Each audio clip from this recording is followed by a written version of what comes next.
Manastir Lelić je zadužbina svetog vladike Nikolaja Velimirovića, čije su mošti ovde u hramu pred nama.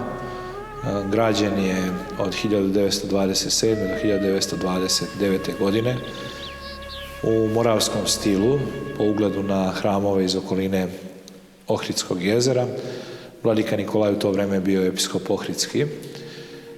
Građen je hram od materijala iz ovoga kraja, od cigle i sige, i završen je 1929. kada je osvećen na preobraženje i posvećena je crkva prenosu moštiju svetog Nikolaja Mirolikijskog čudotvorca, ili Letnji Nikolaj, kako je to poznatije u našem narodu. Lelić kao parohijska crkva služi sve do 1996. kada je odlukom Sabora Srpske pravoslavne crkve crkva u Leliću pretvorena u manastir Lelić. Manastir Lelić je muški manastir. Vladika Nikolaj je rođen, znači, u samom selu Leliću 1880. godine u neposrednoj blizini manastira od oca Dragomira i majke Katarine. Bio je prvo dete po rođenju svojih roditelja.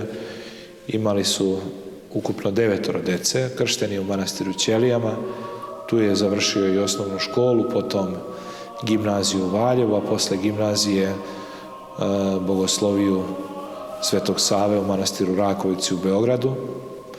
Nju završava 1902. godine kao najbolji u svojoj generaciji. Jedno kratko vreme je predavao kao učitelj u seoskim školama u okolini Valjeva i odatle odlazi u Bern, gde se školuje na Starokatoličkom univerzitetu i tamo doktorira na teologiji, potom doktorira na filozofiju u Oksfordu i 1909. godine se vraća u Srbiju, tada prima i monaški čin, na monašenje dobije ime Nikolaj i od 1909.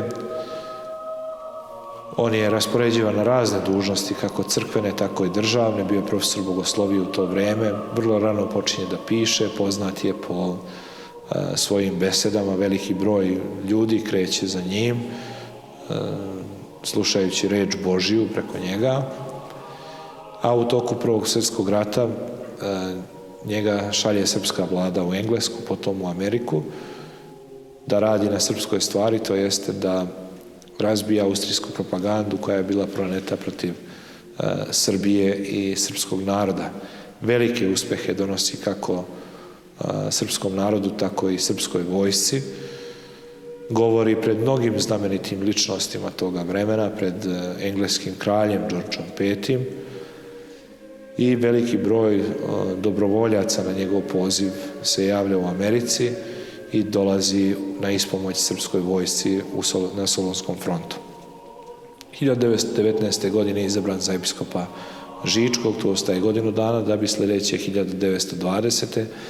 bio postavljen za episkopa Ohridsko-Bitojskog u Makedoniji i tamo ostaje do 1932. godine, kada ga Sabor ponovo bira i vraća na tron Svetog Save u manastir Žiču i tu dočekuje Drugi svetski rat, početak Drugog svetskog rata. Na samom početku rata on je odvojen od naroda, uhapšen, zatočen u manastir Ljubostinju kod Trstenika. Tu provodi skoro godinu dana, da bi sledeće godine bio sproveden u manastir Vojlovicu kod Pančeva, gde dovode i patrijarha srpskog Gavrila Dožića, Nemci, Gestapo, i početkom 1943. ih deportuju u zloglasni logor Dachau kod Minhena. Tamo ostaje do kraja Drugog svjetskog rata. Po izlasku iz logora on se ne vraća u Srbiju, kao ni većina našeg naroda u to vreme. Ovdje je već bio proglašen za narodnog neprijatelja od režima koji je došao na vlast, tako da on odlazi kao izgnanik u Ameriku i nastanjuje se u ruskom manastiru Svetog Tihona Zadonskog u Pensilvaniji. Tu je u sklopu tog manastira postoji duhovna akademija i dan danas. On je bio profesor na toj duhovnoj akademiji i rektor. Tu ga je i tu je se i upokojio između 17. i 18. marta 1956. godine. Bio je sahranjen u manastiru Svetog Save u Libertvilu, a 1991. godine njegove mošti su prenete u Srbiju.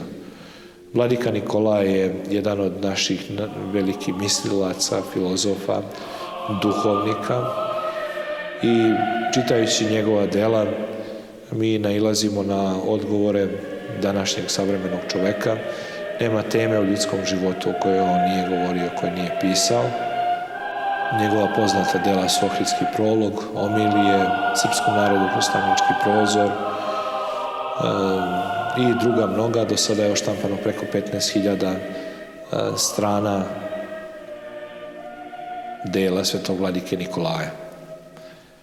Dan kada se on slavi je 3. maj, također proslavljamo i dan njegovog upokojenja, 18. mart. Manastir Lelić je muški manastir, bogosluženja su svakodnevna, svaki dan se služi sveta liturgija i također posle bogosluženja i posle bratija ima i poslušanja, od koje je jedna i proizvodnja rakije, najmanju, da kažemo, ruku, a nabavljamo burad od vaše porodice Đorđević, od vaše firme, tako da je ovom prilikom da iskoristim priliku da vas pozdravim i da zahvalim na dosadašnjem vašem radu i trudu koju činite za manastir Lelić.